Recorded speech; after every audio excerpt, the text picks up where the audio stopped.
अस्सलामु अलैकुम व रहमतुल्लाहि व बरकातुहू। इन्नल हम्दुलिल्लाह नहमदुहु व नस्तईनुहु व नस्तगफिरुहु व नऊज़ु बिल्लाहि मिन शुरूरि अनफुसिना व मिन सय्यिआति अमालिना। मन यहदिहिल्लाहु फला मुदिल्ल लहु व मन युद्लिल फला हादिय लहु। व अशहदु अल्ला इलाहा इल्लल्लाहु वहदहु ला शरीका लहु व अशहदु अन्न मुहम्मदन अब्दुहु व रसूलुहु अम्मा बाद। கண்ணியத்துக்குரிய எல்லாம் அல்ல அல்லாஹ்வின் நல்லடியார்களே, அன்புக்குரிய சகோதர சகோதரிகளே, அழைப்பு பணி என்றால் என்னவென்றால், ஒவ்வொரு மூமினாக இருக்கக்கூடியவர்கள், முஸ்லீமாக பிறந்து மூமினாக வாழ்ந்து கொண்டிருக்கக்கூடிய ஒவ்வொரு முஸ்லீம்களும் பிறரிடம் மார்க்கத்தை எடுத்து சொல்வது. பிறரிடம் மார்க்கத்தை எடுத்து சொல்வது என்றால் அது ஒரு பெரிய கஷ்டமாக நினைக்க கூடாது. நமக்கு அறிந்ததை சொல்லணும். இன்று இந்த மார்க்கத்தை சொல்வது மக்களுக்கு மத்தியில் அதிகமான சுணக்கம் ஏற்பட்டிருக்கிறது. யாரும் யாருக்கும் மார்க்கத்தை எடுத்து உரைப்பதில்லை, சொல்வதில்லை. அது என்னமோ பெரிய கஷ்டமான காரியமாக சிந்திக்கிறார்கள். மார்க்கத்துடைய அம்சம் என்னவென்றால், பல்லிகு அன்னி வலவு ஆயா. நபி ஸல்லல்லாஹு அலைஹி வஸல்லம் அவர்கள் கூறுகிறார்கள், என்னிடம் பெற்ற ஒரு வசனமா இருந்தாலும் அதை நீ பிறருக்கு எடுத்து சொல்லிவிடு. இதற்கு பல வருஷம் படித்துதான் சொல்லணும் என்று அவசியம் இல்லை. பல வருஷம் படித்து சொல்ல கூட கொஞ்சம் கல்வியை தேற்றிக் கொள்ளலாம், கல்வியை வளர்த்து கொள்ளலாம். கல்வியே இல்லாமல் யாரும் இருக்க மாட்டாங்களா? அப்ப எந்த அளவுக்கு அறியுமோ, அல்லாஹ்வை பத்தி சொல்வதற்கு கூட அறிந்து சொல்வதற்கு கூட கஷ்டமா? அல்லாஹ் என்றால் யார்? அவன் அந்த இலக்கண சட்டத்தையாவது நம்ம பிறருக்கு எடுத்து சொல்லியிருப்போமா? அல்லாஹ் என்றால் ஏக இறைவன், அவனுக்கு இணை கற்பிக்க கூடாது, அவனுக்கு தாய் தந்தை கிடையாது, அவனுக்கு பங்காளிகள் கிடையாது, சொந்த பந்தம் கிடையாது என்று கூட பிற மக்கள் மத்தியில் நம்ம எடுத்து சொல்வது ரொம்ப குறைவு. இதை சொல்ல வந்தவங்க தான் நபிகள் நாயகம், இறுதி தூதர். இதே போல பல தூதர்கள் வந்திருக்கிறார்கள் என்று சொல்வது என்னது கடின கஷ்டமா? யார் அப்படி சொல்லி ஒருவர் அந்த சத்தியத்தை கடைபிடிக்கிறாரோ அவருக்கு அந்த நன்மை கிடைத்துவிடும். மறுமையில நஷ்டவாளியா இருக்க முடியாதுல்ல. இந்த உலகத்தில் எப்படி நம்ம அலைந்து திரிந்து நம் தேவைகளை சம்பாத்திய மூலியமாக பெறுகிறோமோ, அப்ப ஆகிரத்துல மறுமையில நம்ம கடந்த வாரம் கூட ஒரு துவாவை சொன்னோம், ரப்பனா ஆத்தினா ஃபித் துன்யா ஹஸனா வ ஃபில் ஆகிரதி ஹஸனத்தா வ கின்னா அஸாபன்னார். இந்த உலகத்துல மட்டும் நம்ம நல்லபடி அழகை கேட்க கூடாது, மறுமை வாழ்க்கை இருக்குது என்பதை நாம் சுட்டி காட்டினோம். ஒரு நபி மொழியை நாம் அறிய இருக்கிறோம். இன்னல்லாஹு யகூலு யௌம துஸாஸுல் இபாது. இந்த மக்களை எல்லாம் மறுமை நாள்ல அல்லாஹ் என்ன தெரியுமா செய்வான்? விசாரிப்பான். விசாரிக்கும் பொழுது பி அமாலிஹும் இதுகபு இலல்லதீன குன்தும் துராஊன். துராஊன்னா என்ன என்றால் பார்க்கிறது. நீங்கள் அமல்கள் செய்வது, அல்லாஹ்வின் அமல்களை பிறருக்கு காட்டணும் என்பதற்காக தான் நீங்கள் செய்தீர்களா என்று மறுமை நாளில் கேள்வி கேட்கப்படும். அதற்கு பி அமாலிக்கும் ஃபித் துன்யா ஃபஉன்துரு ஹல் தஜிது இந்தஹும் ஜஸாஉ. நீங்கள் யாருக்கிட்ட காட்டி நல்ல பேர் வாங்கணும் என்று நீங்கள் இந்த சத்திய மார்க்கத்தை சொன்னீர்களோ அவங்க கிட்ட போய் கூலி வாங்கிக்கிறீங்க அப்படின்னு அல்லாஹ் சொல்லிடுவான். இது உங்களுக்கு புரியுதா? அந்த செய்தி, சத்தியத்தை சொல்வது, தொழுகுவது, ஜக்காத்து கொடுப்பது, நன்மையான காரியம் செய்வது அனைத்துமே அல்லாஹ்வுக்காக செய்யணும், மறுமையுடைய வாழ்வுக்காக செய்யணும். உலகத்துக்காக செய்தால், இந்த உலகத்துல யார்கிட்டலாம் நம்ம அந்த முகத்தை காட்டுவதற்காக செய்தோமோ அல்லாஹ் சொல்லுவோம், நீங்க அவங்கள்ட்ட போய் என்ன செய்யுங்க, கூலியை வாங்கிக்கிறீங்க. அப்படி என்றால் அர்த்தம் என்னவென்றால், நம் செய்த நன்மை நமக்கு பாழாகி மறுமையில் நரகத்தில் போய் விழுந்து விடுவோம். அதைதான் குர்ஆன்ல நேரடியா ஒரு வசனம் இருக்கு, இன்னமா நுத்தியமுக்குலி வஜிஹுல்லா லா நுரீது மின்கும் ஜஸாவு வலா ஷுக்கூரா. நாங்கள் நன்றி பிரதிபலனை எதிர்பார்க்க அல்லாஹ்வின் முகத்துக்காக செய்தோம். ஒரு நன்மையான காரியத்தை ஒரு மூமின் என்ன சொல்வான்? அல்லாஹ்வுக்காக நான் செய்தேன். இன்னமா நுத்தியமுக்கும் வஜிஹில்லா, அல்லாவின் முகத்துக்காக, அல்லாவின் திருப்பொருத்தத்தை நாடி செய்தேன். யாரிடமும் எந்த பிரதிபலனையும் கூலியையும் நான் எதிர்பார்க்கவில்லை. அது எங்களுக்கு வேண்டாம். ஏன்னா மறுமையில அல்லாஹ் என்ன செஞ்சிருக்கான், எனக்கு வச்சிருக்கான் என்று நன்றி சொன்னா சொல்லிட்டு போறாங்க. ஆனா நம்மளுடைய நோக்கம் என்ன இருக்கணும்? அல்லாஹ்வுக்காக செய்தேன், மறுமை வாழ்வுக்காக நான் இதை செய்தேன், இந்த சத்திய செய்தியை நான் கொண்டு போய் சேர்க்கிறேன், யாருக்கா தானம் தர்மம் செய்யறேன்னா அல்லாஹ் எனக்கு கட்டளை போட்டிருக்கான் என்று ஒரு முஸ்லீம், ஒரு மூமின் எப்போ வர்றோமோ அப்பதான் அது முழுமையான வெற்றியாகும். பேருக்கு உலகத்துக்காக செய்யறதுல என்ன கிடையாது, அதுல ஒரு பெரிய பலன் கிடையாது. நான் தானே உனக்கு இந்த செய்யறதுக்கு உண்டான அந்த வாழ்வியலை தந்திருக்கிறேன். அப்ப அதை கவனத்தில் வைத்துக் கொள்ள வேண்டும். அதுபோக உலகத்துல அசத்திய மிகைத்திரும். அசத்தியம்னா தப்பான காரியங்கள். அதுக்கு அல்லாஹ் குர்ஆன்ல ஒரு வசனத்தை சொல்லி காட்டுகிறான். குல் லா யஸ்தவியுல் ஹபீசு வ தய்யிபு வலவ் அஅஜபக கஸரத்துல் ஹபீஸ். கவனமா கேட்டுக்கிறங்க. அதாவது நல்லதும் கெட்டதும் சரியாகாது. நல்லதும் கெட்டதும் எப்பவும் சரியாகுமா? சரியாகாது. சிந்திக்கிறவனும் சிந்திக்காதவனும் சரியா இருக்க மாட்டான். வித்தியாசம் இருக்குல்ல. சிந்திச்சு செயல்படுறவன் ஒரு ரகம், சிந்திக்காதவன் அது இன்னொரு ரகம். அப்ப அல்லாஹ் நமக்கு எடுத்துரைக்கிறான், நல்லதும் கெட்டதும் என்னவாது? சரியாவாது. கெட்டது உங்களை மிகைத்த போதும், அஅஜபக கஸரத்துல் ஹதீஸ், கெட்டது உங்களை மிகைத்த போதும் நீங்க என்ன செய்யக்கூடாது? நல்லதுதான் செய்யணும். உலகத்துல கெட்டது அதிகமா இருக்கும். எல்லாரும் உலகத்துல அதிகமா மதுபானம் அருந்துவார்கள், அது சரின்னு வராது. எல்லாரும் கல்லையும் மண்ணையும் வணங்குவார்கள் உலகத்தில், அது சரின்னு கிடையாது. அப்ப அல்லாஹ் குர்ஆனில் 5வது சூராவில் 100வது வசனத்தில் நமக்கு எடுத்து சொல்கிறான், கெட்டது அதிகமாக இருந்தாலும் நீங்கள் நல்லதை செய்யுங்கள், அதுதான் சட்டம். அதை சொல்லி போட்டு ஃபத்தகுல்லாஹ யா உலில் அல்பாப் லஅல்லகும் துஃப்லிஹூன், அறிவுடைய மக்களே நீங்கள் அஞ்சிக் கொள்ளுங்கள். அல்லாஹ் கூப்பிடுறான், யா உலில் அல்பாப், அறிவுடைய மக்களே நீங்கள் அஞ்சிக் கொள்ளுங்கள், வ துஃப்லிஹூன் லஅல்லகும் துஃப்லிஹூன், நீங்களே வெற்றியாளர்கள். வெற்றியாளருக்கு அல்லாஹ் இலக்கணம் சொல்றான். எப்படிப்பட்ட இலக்கணம்?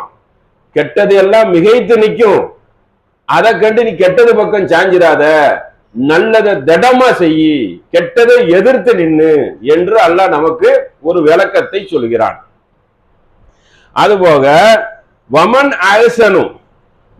அஹ்சனு கௌலன் மிம்மன் தாய், அதாவது நீங்கள் அலையுங்கள். யார் அலையணும்? அல்லாவின் வசனத்தை சொல்லி மக்களை அலையுங்கள். தான்னா அழைக்கிறது. நம்ம இப்ப அழைப்பாளர் பணின்னு சொன்னோம்ல, ஒவ்வொரு ஆணும் பெண்ணும், பெண்ணா இருக்கீங்கன்னா நீங்களும் தாவா செய்யணும். இது அப்படியே நமக்குள்ள வச்சுக்கிற கூடாது. பிறரிடம் போய் கொண்டு போய் சேர்ப்பது நம்முடைய முக்கியமான கடமை. நம்மளே சொல்லுவோம்ல, ஏன் பெற்ற இன்பம் வையகம் பெருக, எனக்கு ஒரு சந்தோஷமான காரியம் இருக்குது என்றால் அதை பிறரிடமும் நான் எடுத்து சொல்வேன், அதுல அனைவருக்கும் பங்கு இருக்கு என்று. அதனால வமன் அஹ்சனு கௌலன் மிம்மன் தாயி இலல்லாஹி வ அமில சாலிஹன் வ கால இன்னனி மினல் முஸ்லிமீன். முஸ்லிம் என்றால் யார் தெரியுமா?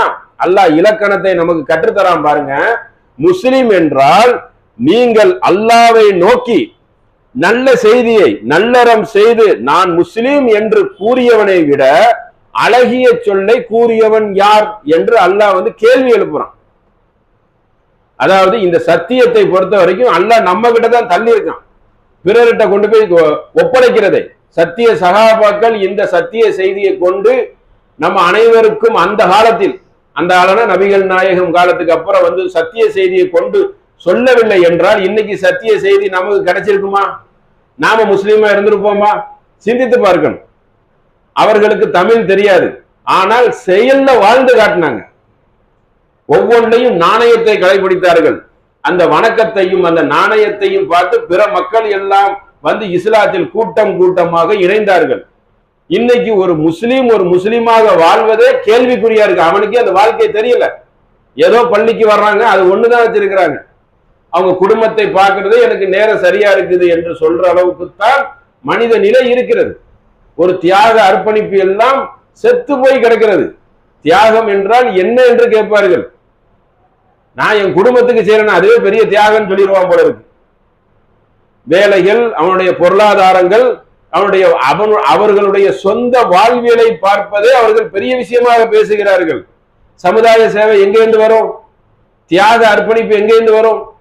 தியாக அர்ப்பணிப்பு இப்படி செய்யவில்லை என்றால் அல்லாஹ்வுடைய அந்த கோபப்பார்வை நம்மீது வரும். அப்படி பிற மக்கள் சத்திய சகாபாக்கள் நினைத்திருந்தால் இது நமக்கு கிடைத்திருக்குமா?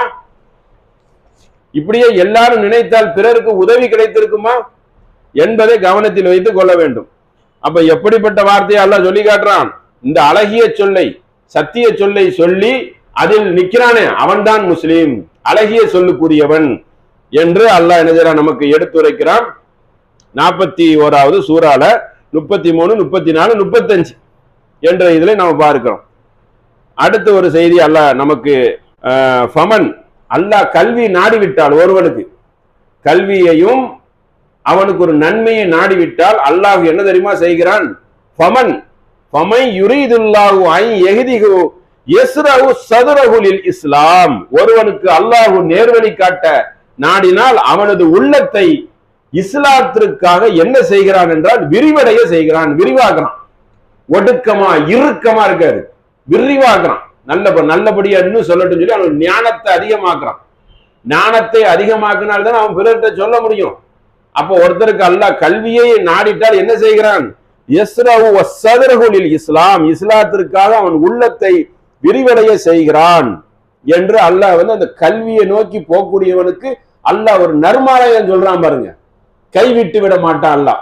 எப்படி பண்றான்? அவனுக்கு மேலும் மேலும் உள்ளத்தையும் ஞானத்தையும் உனக்கு நான் பெருசாக்குவேன் என்று அல்லாஹ் ஒரு நர்மாராய செய்தியை சொல்லுகிறான் தன் நாடியவருக்கு. இன்னொரு இடத்துல அல்லாஹ் சொல்லி காட்டுகிறான். ஏன்னா அந்த கல்விங்கிறதும் முக்கியம். பிறருக்கு எடுத்து சொல்வதற்கு உயர்ந்த இந்த கொள்கையை சொல்வதற்கு தியாக அர்ப்பணிப்பு வேணும், விசாலமான மனசு வேணும். நமக்குள்ளேயே வச்சிட்டு இருக்க கூடாது. பல கோடி ரூபாயை சம்பாதிச்சு வச்சிருக்கான்னா அது நமக்கு மட்டுமா? அடுத்தவனுடைய ஹக்கும் அதுல இருக்கு. பிறருக்கும் அது என்ன செய்யணும்? வாரி வழங்கணும். அப்போ எந்த ஒண்ணுமே ஒரு பரந்த மனதோட வைக்கணுங்கிறதுக்காக அல்லாஹ் என்ன சொல்றான்? இறுக்கமான மனசுள்ளவர்களாக ஆக்க மாட்டோம் அப்படின்ட்டு யூத்தில் ஹிக்மத்த மை யஷாவு மை யூத்தில் ஹிக்மத்த ஃபக்கது ஊத்திய ஹைரன் கசீரா. அல்லாஹ் சுப்ஹானஹு வ தஆலா எப்படிப்பட்ட வாசகத்தை கூறுகிறான் பாருங்கள். தான் நாடியவருக்கு அல்லாஹ் ஞானத்தை வழங்குகிறான், அதாவது கல்வியை வழங்குகிறான். ஞானம் வழங்கப்பட்டவர் ஏராளமான கசீரன் அதிகமான நன்மையை அவர் அடைந்து விட்டார்.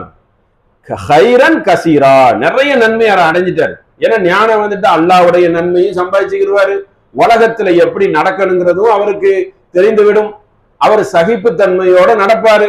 எல்லா நன்மையும் அவருக்கு கிடைத்து விட்டது என்று அந்த வாசகத்தை அல்லாஹ் கூறிவிட்டு அமாயதக்கரு இல்லா உலுல் அல்பாப், நன்மையை வழங்கப்பட்டு விட்டாரே, அறிவுடையவரை தவிர வேற யாரும் சிந்திப்பதில்லை. கொஞ்சம் அறிவுடையவன் தான் சிந்திச்சு செயல்படுவான். 2வது சூறால பகரால 269வது வசனத்துல அல்லாஹ் இந்த செய்தியை சொல்றான். வமாயதக்கரு இல்லா உலுல் அல்பாப், ஏராளமான நன்மை உங்களுக்கு கிடைத்து விட்டது, அறிவுடையை தவிர வேற யாரும் இதை சிந்திப்பதில்லை என்று கல்வியை பற்றி அல்லாஹ் என்ன செய்றான்? நமக்கு சிலாகித்து சொல்கிறான். உதுவு இலா சபீலி, அல்லாஹ் அந்த அழகிய சத்தியத்தை பிறருக்கு எடுத்து சொல்வதற்கு எப்படியெல்லாம் நமக்கு ஊக்கம் கொடுக்கிறான் பாருங்க. உதுவு இலா சபீலி ரப்பிக்க பில் ஹிக்மதி வல் மௌஇதத்தில் ஹசனா, நீங்கள் விவேகத்துடனும், அதாவது விவேகமா இருக்கணும், வேகமா இருந்துடக்கூடாதுல்ல. அல்லாஹ் கூறுகிறான், விவேகத்துடனும் அழகிய அறிவுரையை உமது இறைவனின் பாதையை நோக்கி அழைப்பீராக. அல்லாஹ்வின் பாதையை நோக்கி அழைக்கணும். அதற்கு நம்ம எப்படி செய்யக்கூடாது?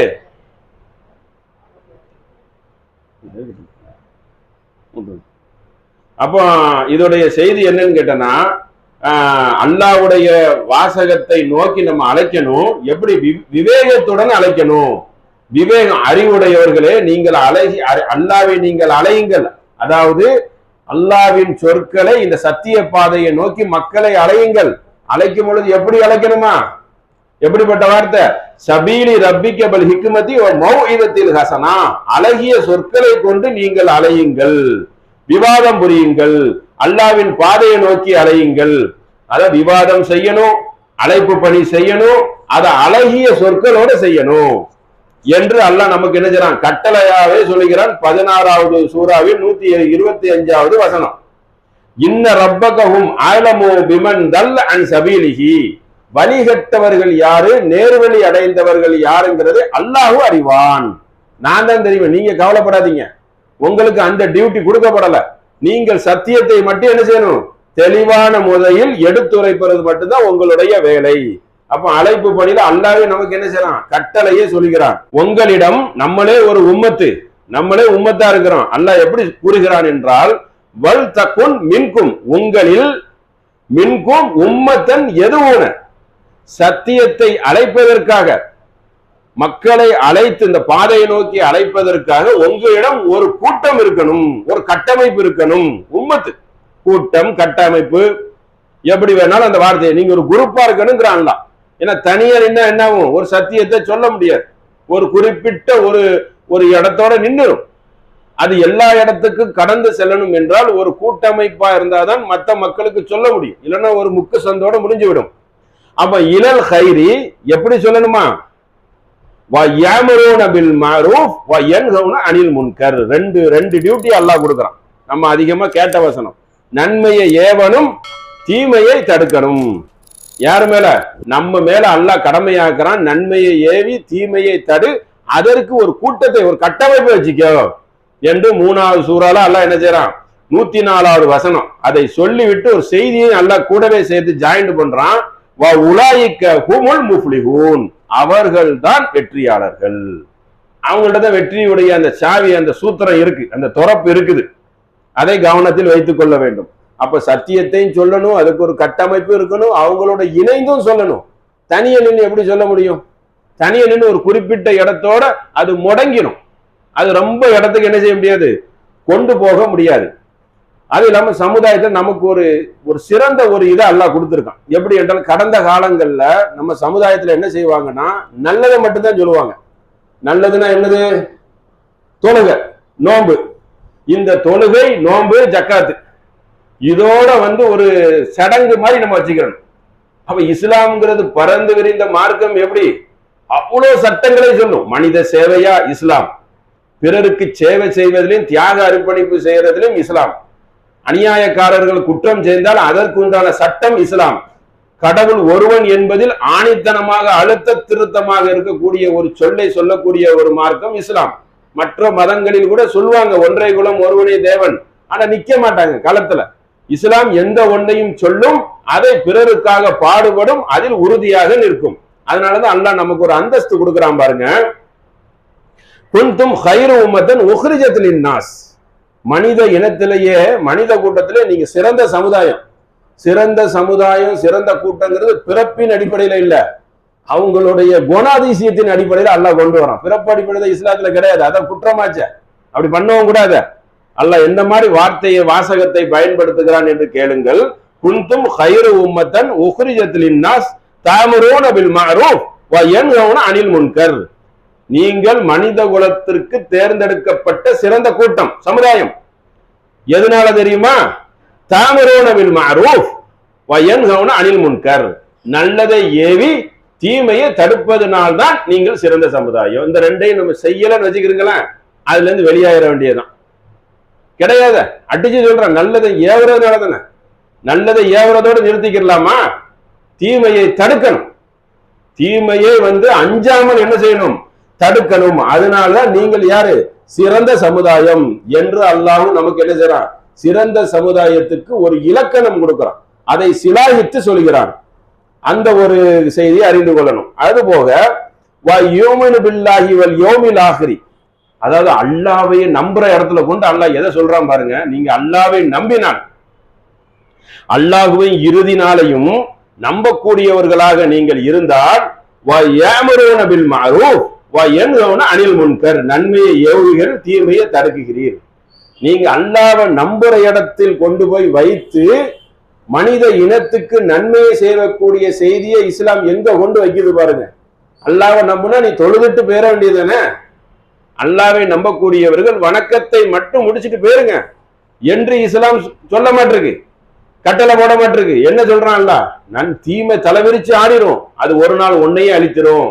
நீ நினைச்சிட்டு இருக்க ஒன்ன அழிக்காதுன்னு, ஒன்னு அழிச்சு உன் பிள்ளை அழிச்சு குடும்பத்துக்குள்ள மெதுவாக வந்துவிடும். தீமை என்பதே அப்படிதான், கை கட்டி வேடிக்கை பார்க்கிறவர்கள் வீட்டிலேயே தீமை கொடி கட்டி பறந்துவிடும். தீமையை தடுக்கக்கூடியது நன்மையை. தீமையை தடுத்தாலே நன்மை என்னன்னு கேட்பான்ல, அதனாலதான் எல்லாம் ரெண்டு சொல்றான். தீமையை போய் செய்யாதன்னு சொன்னா அப்ப நன்மை என்ன? நன்மையை சொல்லணும். இதான் நன்மை, அல்லாஹ்வுக்கு பயப்படுங்க, மறுமை நாளுக்கு அஞ்சுங்க, கேள்வி கேட்பான், அதற்காக தியாக அர்ப்பணிப்போட வாழுங்கன்னு சொல்லி இதை எடுத்து உரைக்கணும். அதான் நன்மையை தீமையை தடுப்பது. அப்ப அப்படிப்பட்டவர்களாக நீங்க இருக்கணும். எல்லா காரியங்களையும் அல்லாஹ்விடம்தான் கொண்டு வரப்படும் என்று அல்லாஹ் இதையும் சொல்லிட்டு கடைசியில ஒரு கருத்தை சொல்றான் பாருங்க. நல்ல காரியங்கள் எல்லாம் அல்லாஹ்வை நோக்கி எனது விரைந்து வாருங்கள் என்று சொல்லிவிட்டு உலாயிக்க மினஸ் சாலிஹீன், இந்த காரியத்தை செய்கிறாரே அவர்தான் நல்லவர். கவனமா கேட்டுக்கிறங்க, இது செய்யாருன்னா கெட்டவர். அப்ப நல்லதை ஏவி தீமையை தடுக்கிறதுக்கு இவ்வளவு கஷ்டமா இருந்தா சமுதாயத்துல மக்கள் இனிமே எதைத்தான் செய்ய போறோமா? அது நமக்கு அல்லாஹ் கட்டளையா தர்றான், செய்யுங்க. அது நம்ம இடம் அந்த பந்தை தள்ளி விடுகிறான். ஆனா நம்ம அலட்சிய போக்காக இருக்கிறோம். அதை கேட்கிறதும் இல்லை, கேட்குவதற்கு தூண்டுவதும் இல்லை, அவன் சொல்வதும் இல்லை. அப்ப ஏனோ தானமாக என்ன செய்யறோம்? நம்முடைய காரியங்களை அதிகமாக அமைத்து வைத்திருக்கிறோம். இதுக்கு 7 வருஷம் 8 வருஷம் படிக்கணும்னு என்ன கிடையாது, அவசியம் கிடையாது. 7 வருஷம் 10 வருஷம் படிச்சுதான் ஒரு சத்தியத்தை சொல்லணுமா உலகத்துல? படிக்காதவங்க சொல்லக்கூடாதுன்னு சட்டமா? அன்றைக்கு இருந்த சத்திய சகாபாக்கள்னா பெரிய மக்கத்து யூனிவர்சிட்டியில படிச்சவங்களா? எல்லாரும் படித்துட்டு வந்த மக்கள் தானா? மதினா யூனிவர்சிட்டி, மக்கத்து ஆலிம் கிளாஸ் இப்படி படித்த மக்களா? கிடையாது. திண்ணை தோழர்கள் சத்தியத்தை சுமந்து வந்தார்கள். வாழ்வியலுக்கே கஷ்டம், ஆனா பேராசை கிடையாது, தியாக அர்ப்பணிப்பு இருந்தது. அந்த தூய உள்ளத்துக்காக அல்லாஹ் வெற்றியை கொடுத்தான். இன்னைக்கு அப்படியா? நம்மிடம் பேராசை மிகைத்து விட்டது, மக்கள் மத்தியில் பேராசை மிகைத்து விட்டது, தியாகம் குறைந்து விட்டது. தியாகங்கிறது குறைந்தா இல்லை என்று சொல்ற அளவுக்கு மனித நிலை இருக்கிறது. அப்ப எப்படி இந்த சத்திய மார்க்கத்தை கொண்டு போய் சேர்த்தியா என்று அல்லாஹ் மறுமை நாளில் கேட்பான். இந்த கேள்விக்கு நம்மிடம் என்ன பதில் இருக்கு? அவனுடைய கோபப்பார்வை நம்மிடம் திரும்பணும். அந்த சத்தியத்தை கொண்டு போய் சேர்க்கணுமே, சேர்க்கறதுக்கு என்ன பங்களிப்பு பண்ணீங்க என்ற இந்த கேள்விக்கு என்ன விட வச்சிருக்கிறோம் என்பதை கவனத்தில் வைத்துக் கொள்ள வேண்டும். அடுத்து இதோட காரியத்தை எல்லாம் சொல்லிட்டு இன்னொரு செய்தி இதுல சொல்றான் பாருங்க. அதிகமான மக்கள் வரம்பு மீறுவார்கள், வரம்பு மீறினார்கள். ரெண்டு இதை சொல்றான். தரா, நீங்கள் பார்ப்பீர்கள், தரானா பார்ப்பது. கசீரம் மின்ஹும் யுஸாரிஊன ஃபில் இஸ்மி வல் உதுவானி வாக்லிஹுமுல் சுகுப லபீஸ மா கானூ யஅலமூன். அவர்கள் அதிகமானவர்கள் வரம்பு மீறி கெட்டதை உண்போர்களாக இருந்தார்கள். கெட்டதெல்லாம் சாப்பிடுவாங்க. எல்லாத்திலும் மதுபானத்தை வச்சுக்கிறீங்க, என்னலாம இன்னைக்கு அசிங்கமானது இருக்கிறத கஞ்சா அப்படின்னு எல்லாத்தையும் சேர்த்துக்கிறீங்க. அனைத்தையும் அப்படி, அதாவது கெட்டதுன்னா இது உள்ள அது அனைத்து வந்துடும், உண்பார்கள். அதை நீங்கள் தடுத்திருக்க வேண்டாமா? எப்படி எல்லாம் விளக்கலாம் பாருங்க. நன்மை ஏவி தீமையை தடுப்பு, கீழே தப்சீர் வேற, விளக்க வேற அல்ல சொல்றோம். நேரடியான சொல்லை கொண்டு நீங்கள் தடுத்திருக்க வேண்டாமா? வட்டி எல்லாம் இருக்கிறது நம்மளால இயன்ற அளவு. 5வது சூறால மாயிதால 62 அல்லாஹ் கூறுகிறான், 62 63. அதை கீழே இன்னொரு வசனத்தில் சேர்ந்து சொல்லுகிறான். லவ்லா லவ்லா யன்ஹாஹுமுர் ரப்பானியூன வல் அஹ்பாரு அன் கௌலிஹும் இஸ்மி வஅக்லிஹுமுல் சுஹ்த. வணக்கசாலிகளே, அல்லாஹ்வை வணங்கக்கூடியவர்களாக இருந்தீர்களே, அறிவாளிகளே, மேதைகள், சுஹ்த்னா மேதைகள், நல்ல அறிவுள்ளவர்களே, நீங்கள் லபீஸ மா கானூ யஸ்னஊன், நீங்கள் அவர்களை தடுத்திருக்க வேண்டாமா? தடுக்காம இருந்தாங்க சில பேர், அது அல்லாஹ் கண்டிக்கிறான். தடுத்திருக்க வேண்டாமா? நீங்கள் செய்தது மிக கெட்டது. அறிவு உனக்கு தந்திருக்கன. எத்தனை பேருக்கு கை கால் இல்லாம இருக்கு, எத்தனை பேருக்கு அறிவு இல்லாம இருக்கும். அந்த கைகால் உள்ளவர்கள் யாரை பற்றி சிந்திக்கணும்? இவருக்கு குறைபாடா உலகத்துல பல பேரை வச்சிருக்காங்களா? வீடே இல்லாதவர்களுக்கு பிளாட்ஃபார்ம் கூட வீடா இருக்குல்ல. அப்ப இதை உதாரணம் காட்டி நம்மளை திருப்திப்படுத்துறதுக்கு தான் நல்ல ஏற்ற இறக்கத்தை தந்திருக்கான். அப்போ நல்ல கைகாலை வைத்திருக்கிறான், கல்லாக இருக்கிறான், அல்லாவை வணங்குவதில் பிற்போக்காக இருக்கிறான், அல்லாவின் சேவையை செய்வதில் தயக்கம் காட்டுகிறார்கள், சுணக்கம் காட்டுகிறார்கள், காரணம் காட்டுகிறார்கள். அழைப்பு பணி எங்கே இருந்து வெற்றி அடையும்? எப்படி மக்களிடம் போய் இந்த சத்தியம் சேரும்? ஆணுக்கும் பெண்ணுக்கும். ஐயுகல்லதீன ஆமன் மூமின் ஆத்திக்கு இருக்கு, மூமினூன ஆணுக்கு இருக்கு, பெண்ணுக்கு இருக்கு. சத்திய சகாபி பெண்கள் எல்லாம் எப்படிப்பட்ட பெண்கள்? அந்த போருக்கே வருவாங்க. போருக்கு வந்து அடிப்பட்ட சகாபிகள் எல்லாம் எடுத்து என்ன செய்வாங்க, சிகிச்சை செய்வாங்க. இன்னைக்கு போருன்னு சொன்னா போவோமா? போர்னா என்ன, சரி போர் காலத்துல நம்ம வாழல, நமக்கு அது வேண்டான்னு வைங்க, போர் சட்டை இப்ப நமக்கு வேண்டாம், அதுக்கே போனவர்கள் சாதாரண ஒண்ணுக்கு போக கூடாதா? சாதாரண ஒண்ணுக்கு பெண்கள் போவதை கூட முட்டுக்கட்டை போடுகிறார்கள். நல்ல காரியத்துக்கு ஜாலியா பீச்சு சினிமா தியேட்டர் எல்லாம் போறோம்னா சந்தோஷம் போடுறது, அதுதானே என்ஜாய் நினைக்கிறாங்க. வெளியே போறதெல்லாம் அப்ப அல்லாவின் பாதையை நோக்கி சத்தியத்தை கேட்பதில் அனைத்திலையும் சுணக்கம், அனைத்தையும் தள்ளுபடி செய்கிறார்கள். ஆனா அல்லாஹ் ஒரு செய்தியை நேரடி வசனத்தோட சொல்கிறான், வல் மூமினூன, நம்பிக்கை கொண்ட ஆண்களே, வல் மூமினாத்தி பாதுகும் அவுலியா பாதின், நம்பிக்கை கொண்ட ஆண்களும் பெண்களும் ஒருத்தருக்கு ஒருத்தர் உற்ற நண்பர்கள். நண்பர்கள்னா என்னது? நல்ல நண்பர்கள். சத்தியத்தை சொல்றதுல சிலாயத்தை சொல்றான், நல்லது சொல்றதுல ஒண்ணு சேருங்க. சொல்லிவிட்டு யாமரூன பில் மாரூஃப் வ யன்ஹவுன அனில் முன்கர், நன்மையை ஏவி தீமையை தடுப்பதில். நீங்க ரெண்டு பேரும் சேர்ந்தே செயல்படுங்க, நல்லதை ஏவறதுக்கு செயல்படுங்க. ஒரு தீமையை தடுக்கிறதுக்கு வரமாட்டாங்களா? ரெண்டு பேரும் உட்கார்ந்து வெட்டி கதை பேசுறதுக்கு அல்ல அந்த மாதிரி வாசகமா இது? அந்த மாதிரி தானே உலகத்துல சேர்ந்து உலக கதையை பேசணும்னா உட்கார்ந்து விடிய விடிய கேட்பாங்க. தேவையான காரியம் வந்தா கூட்டம் கூடி விடுகிறார்கள். சத்திய பாதையை நோக்குவதற்கு அழைப்பு எப்படி விடுறான் அல்லாஹ்? நம்பிக்கை கொண்ட முஸ்லீம்களே, ஆண்களே, பெண்களே, ரெண்டு பேரும் சேர்த்து சொல்றான்.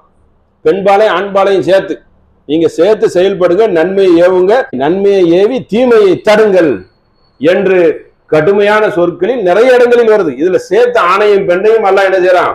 சேற்றை சொல்லுகிறான். சொல்லிவிட்டு யுகீமூன ஸலாத்த, தொழுகையை நிலைநாட்டுங்கள், ஜக்காத்தை நீங்கள் கொடுத்து வாருங்கள், அல்லாஹ் ரசூலுக்கு நீங்கள் கட்டுப்படுங்கள், வயுதீமூன அல்லாஹு வ ரசூலஹு, கட்டுப்பட்டு நீங்கள் உங்களுடைய செயலை செய்ய அல்லாஹ் நீங்கள் ரெண்டு பேருக்கும் விரைந்து கட்டுப்படக்கூடியவர்களாக செயல்படுங்கள் என்று 9வது சூரால தௌபால 71வது வசனத்துல அல்லாஹ் இதை கூறுறான். அப்ப எந்த மாதிரி இருக்கிறோம்? நல்ல விஷயங்களில் ரொம்ப நம்ம என்ன செய்யறோம்? பிற்போக்காக இருக்கிறோம். அதுபோக இந்த சத்தியத்தை சொல்லும் பொழுது மென்மையும் கடைபிடிக்கணும். அதாவது வளைந்து கொடுக்க கூடாது, சமரசத்துக்கு இடமே கிடையாது. ஆனாலும் மென்மையான முறையிலும் நீங்கள் சத்தியத்தை எடுத்துரைங்கள் என்று ஃபிரௌனுக்கு மூசா நபி சொன்ன வாசகத்தை அல்லாஹ் நமக்கு எடுத்து உரைக்கிறான்.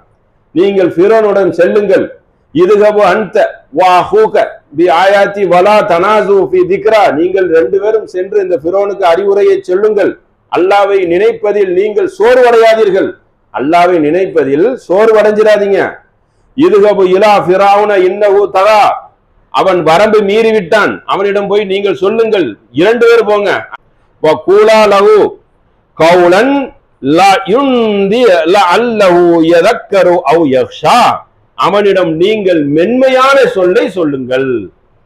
மென்மையான சொல்லை சொல்லியாவது என்ன செய்யுங்க, அவன் ஒருவேளை அதில் படிப்பினை பெறக்கூடும். யதக்கரு, உங்கள் அறிவுரை அவனுக்கு என்ன செய்யும்? செவியில் கேட்கும். ஒருவேளை அவன் மாறுவதற்கு வாய்ப்புண்டா? அப்படின்னு வர மாட்டாங்கிறது ரெண்டாவது விஷயம். அவன் படிப்பினை பெறக்கூடும். அதை மென்மையா சொல்லணும். கரடு முரடாக நாம் சொல்லிவிட்டால், தவறான பாதையில் இருக்கிறவரிடம் நம் கோபத்தில் சொல்லிவிட்டா மறுபடியும் நீங்க சத்திய செய்தி அவன் கேட்கவே மாட்டான், நம்மளை கண்டா ஓடிடுவான்.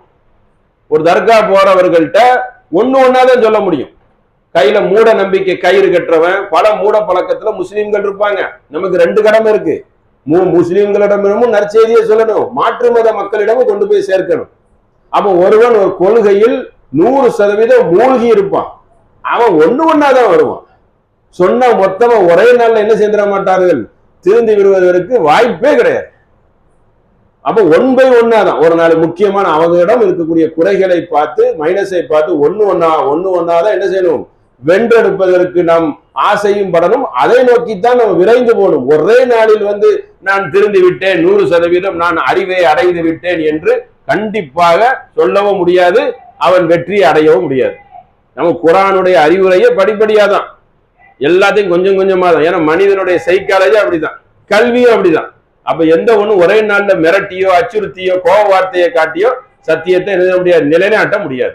மென்மையான போக்கையும் கையாளணும். சமரசத்துக்கு இடம் கொடுத்துடக்கூடாது. நான் உன்னோட சேர்ந்துக்கிறேன்னு என்று இடம் கொடுத்தா சத்தியம் என்ன செய்யணும், வீழ்ந்துடும்.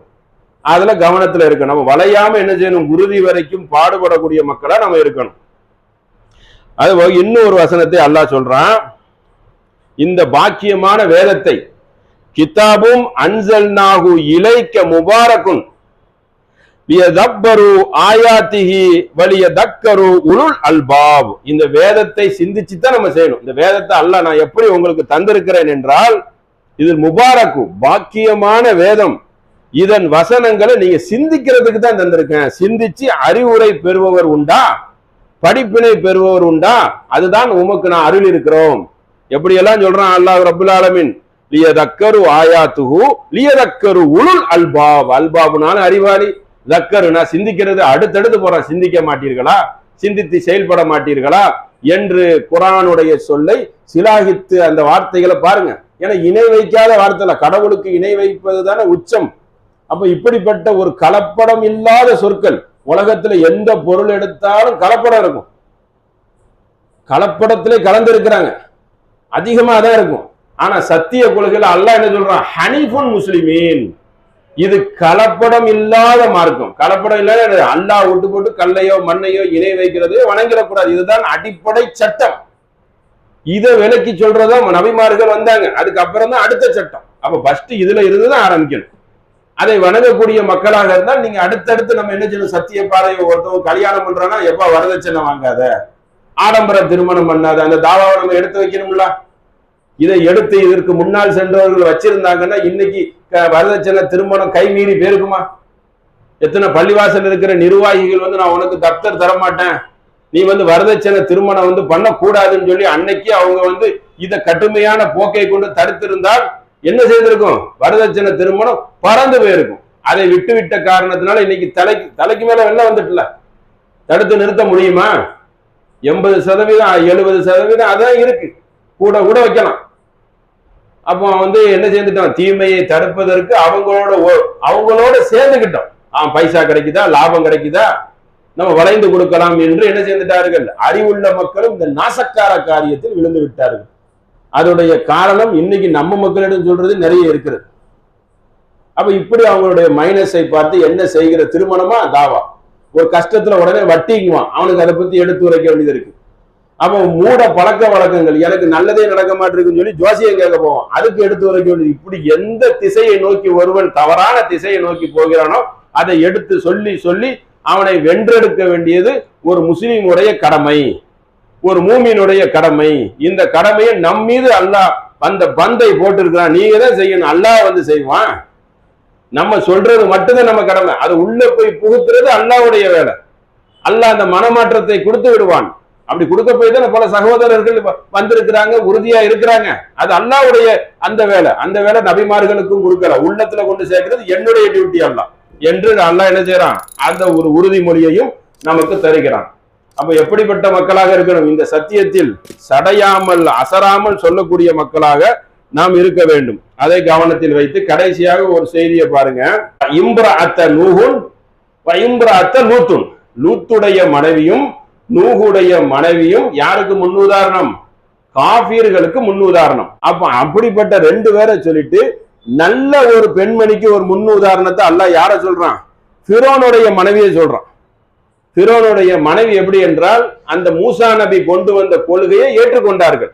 ஆகா இதுதான் சத்தியம், இவர் சொல்வதுதான் சத்தியம், இதுதான் அல்லாஹ்வை வணங்குவதுதான், இவன் கடவுள் கிடையாது ஃபிரௌனு, ஆனா ரப்புக்குமுல் ஆலா, நான் தான் இறைவன் என்று ஃபிரௌன் சொன்னான். இவன் கடவுள் கிடையாது, இவன் சாதாரண மனுஷன், இவன் மல ஜலத்தை சுமந்து இருக்கும் சாதாரண மனிதன், இவனுக்கு நான் அஞ்ச மாட்டேன் என்று உறுதியாக நின்னாரே யாரு, ஃபிரௌனுடைய மனைவி. அவரிடம் உங்களுக்கு முன்மாதிரி இருக்குது, வ நஜ்ஜினி, இறைவா இவனிடம், இந்த அயோக்கியனிடம், இந்த அநியாயக்காரனிடம் இருந்து என்னை காப்பாத்து, வ அமலிஹி, அவனுடைய சித்திரவதையிலிருந்து என்று அவன் என்னை காப்பாத்து, பைத்துல் ஃபி ஜன்னா, எனக்கு சொர்க்கத்தில் ஒரு மாளிகையை எழுப்பு என்று ஃபிரௌன் மனைவி சொன்னாரே, அதில் உங்களுக்கு முன்மாதிரி. தாவா சொன்னாங்களா, சொல்லலையா? சத்தியத்தை ஏற்றுட்டு சாதாரணமா இருக்கல, மிகப்பெரிய ஒரு மன்னனின் மனைவி. மன்னனின் மனைவி யாரு, ராஜாவுடைய மனைவி ராணி, கோடீஸ்வரி. அந்த பொருளாதாரம், அந்த புகழ் எல்லாத்தையும் காலில் தூக்கி போட்டு மிதித்து விட்டு கொள்கைக்காக அந்த சித்திரவதையை சுமந்தாரே, அந்த பெண்மணியின் உங்களுக்கு முன்னுதாரணம் இருக்கு. இந்த சித்திரவதையை உலகத்தில் நான் தாங்கிக் கொள்வேன், மறுமையில் எனக்கு சொர்க்கத்தில் ஒரு வீட்டை எழுப்பு என்று சொன்னாரே அந்த பெண்மணி ஆசியா. ஆசியா என்று குரானில் இல்லை, ஹதீஸ்ல இருக்கு. அந்த பெண்மணியிடம் உங்களுக்கு முன்னுதாரணம் இருக்கு. இப்படி சொல்லுவோமா? பணம் காசு கண்டால் அதை நோக்கி ஓடக்கூடிய மக்கள். பொருளாதாரம் ஒன்றே மைய பொருள், அதுதான் முதல் பொருள், அதுதான் முதல் வாக்கு, அதுதான் வேத வாக்கு அப்படின்னு கூட சொல்லுவாங்க. அப்படிதானே வச்சிருக்கான். கும்பிட போன தெய்வம் குறுக்க வந்ததுன்னு. இப்பதான் கஷ்டத்துல இருந்தேன், கரெக்டா வந்துட்டீங்க. அர்த்தம் என்னன்னா உதவி செய்யறவன் வந்துட்டான்னு அர்த்தம், சேர்ந்துட்டான்னு அர்த்தம். இப்படிதானே வச்சிருக்கீங்க மனுஷன். அப்ப அந்த அளவு வைக்கிறது எப்படிப்பட்ட ஒரு தியாக செம்மலை சுட்டி காட்டுறான். சாதாரண தியாகமா? ரெண்டு கெட்டவர்களுடைய மனைவியை முன்னிறுத்தி காட்டி நரகத்துக்கு போகக்கூடியவங்க. அவங்க சில காரியங்கள்லாம் செய்தாங்க, தவறான காரியங்கள் செய்தாதானே அல்ல நரகத்துல போடுவான். நல்லவனை பிடிச்சா போடுவாங்க. ஒரு அம்மா கெட்ட செயலுக்கு துணை புரிந்தா, இன்னொரு அம்மா அந்த அண்ணாவையும் ஏத்துக்கல, ரெண்டும் ஏறக்குறைய ஒண்ணு, நரகத்துக்கு ரெண்டு வரையும் ஆக்கிட்டான். அப்ப நல்லவனுக்கு யாரு? ஒரு கெட்டவனுடைய மனைவிக்கு அல்லாஹ் ஹிதாயத்து கொடுக்குறான். அந்த அம்மாவுக்கு அப்படி சிந்திக்கிற தன்மை இருந்திருக்கு. சரிதான், அல்லாஹ்னா இப்படிதான் இருக்கணும், இவனை போய் அல்லான்றாங்க அப்படின்னு சொல்லி அழகான முறையில சிந்திச்சிருக்காங்க. சிந்தித்துடைய நிலைமை என்ன? நேர்வழி அடைந்தது மாற்றம் இல்லாமல் அந்த உறுதியை எடுத்து அல்லாஹ் சொல்றான். இப்படி உறுதியாக அந்த அம்மையார் இருந்தாங்க. அவர்களிடம் உங்களுக்கு என்ன இருக்கு? ஒரு முன்மாதிரி இருக்குது, அதே போல நீங்கள் நடந்து கொள்ளுங்க. இதெல்லாம் தாவா பணியோட முக்கியமான ஒண்ணு, அழைப்பு பணியோடு. அதனால எந்த ஒரு சந்தர்ப்பத்திலையும் ஒரு வசதியானவன் தவறு செய்தாலும் மனைவி எதிர்த்து நிற்கக்கூடியவளா இருக்கணும். தவறுன்னு உணர்த்தணும். தவறுன்னு உணர்த்தினார்தான் சத்தியம் ஜெயிக்கும். அது சத்தியத்தை தவறுன்னு உணர்த்த வந்தா அதை விட்டு கொடுக்கலாமா? விட்டு கொடுக்க கூடாது. அவ உறுதியாக நின்று அதில் பாடப்படக்கூடிய மக்களாகவும், சத்தியத்தை இறுதி வரைக்கும் மூச்சுள்ள வரைக்கும் சொல்லக்கூடிய மக்களாகவும் அல்லாஹ் உங்களையும் என்னையும் ஆக்கி அருள் புரிவான் என்று கூறி என்னுடைய உரையை நிறைவு